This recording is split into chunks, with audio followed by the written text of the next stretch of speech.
Вземете адаптер B и щипка M.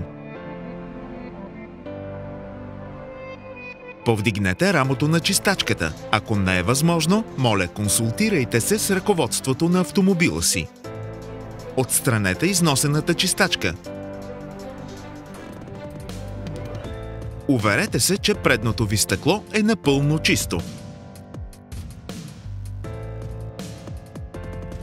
Отстранете предварително монтирания адаптер. Поставете щипка M върху чистачката.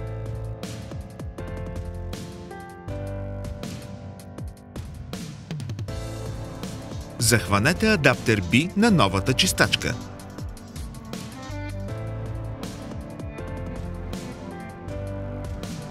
Прикрепете новата чистачка към рамото, както е показано.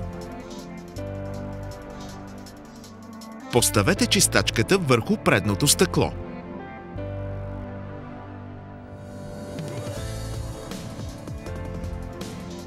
Тествайте, за да се уверите, че новата чистачка работи правилно. Valeo препоръчва да сменяте чистачките веднъж годишно. Когато е възможно, рециклирайте, като поставите опаковката в подходящия контейнер.